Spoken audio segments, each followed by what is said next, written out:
जर तुम्ही असं करणार नाही, राजनीतीची घृणा करसाल, वोटिंग करायला जसाल नाही, तर मुसलमानांची 95% वोटिंग होते आणि तुमची 55% होते. मुसलमान धार्जिने राजा बसतील आणि तुमचे हे सगळे मंदिरं फोडून टाकतील जितकेही आहे, आणि याचं पाप तुमच्या माथी बसणार. कारण की तुम्ही येऊन जाऊन पेट्रोलचे भाव, डाळ कांद्याच्या भावात अटकलेले असता, आणि ते लोक तर फक्त इस्लाम खत्रे में आहे म्हणून फक्त इस्लामसाठी वोटिंग करतात.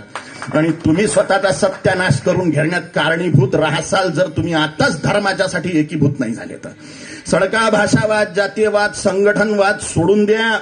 मी मराठी माणूस आहे, मी गुजराती माणूस आहे, मी मारवाडी माणूस आहे, मल्याळम, तमिळ, तेलुगू, उडिया, बंगाली, अखमिया, बिहारी, काश्मीरी, हा सगळा भाषावाद, ब्राह्मण, क्षत्रिय, वैश्य, शूद्र हा वर्णवाद, आणि सडका 18 पगड जातीयवाद, आणि अजून एक नवीन कुदला तो संघटनवाद.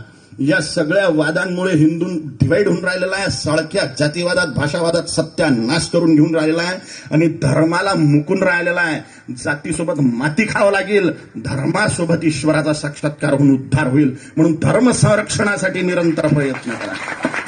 छत्रपती शिवाजी महाराजांचा हाच बाणा आहे, हिंदवी स्वराज्य व्हावं ही श्रींची इच्छा आहे. छत्रपती शिवाजी महाराजांनी म्हटलं होतं, मराठ्यांचं राज्य यावं हा अजेंडा नव्हता. हिंदूंचं राज्य आहो, सर्व भाषी हिंदूच आहेत, सर्व जातीचे हिंदूच आहेत, सर्व वर्णांचे हिंदूच आहे. म्हणून हा भाषावाद, वर्णवाद हाणून पाडला पाहिजे. तरच तुमच्या मंदिरांचं, तुमच्या आई बहिणींचं संरक्षण होईल आणि तुमच्या इतक्या दैवी मोक्ष मार्गाचं संरक्षण होईल. नाही तर परमनंटली मोक्ष मार्ग बंद होऊन जाईल. हिंदू धर्म संस्कृती नष्ट झाली तर ख्रिश्चॅनिटीने, इस्लाम मधून ईश्वराचा साक्षात्कार होणं असंभव आहे. त्याच्यात सायन्स नाही आहे, विज्ञान नाही आहे. विज्ञान धर्माचं जे ईश्वराचा साक्षात्कार करणारं विज्ञान आहे, ईश्वराच्या साक्षात्काराचं जे विज्ञान आहे तेच धर्म आहे आणि तोच सनातन हिंदू धर्म आहे. म्हणून कसून कंबर कसून हिंदू धर्म संस्कृती संरक्षणासाठी प्रयत्न करा, अशी मी तुम्हाला हात जोडून विनंती करतो. नाही तर सत्यानाश होण्यासाठी तयार राहा. स्वतःच्या आई बहिणीचे सामूहिक बलात्कार करून घ्यायसाठी तयार राहा. तुमच्या डोळ्यासमोर होतीये.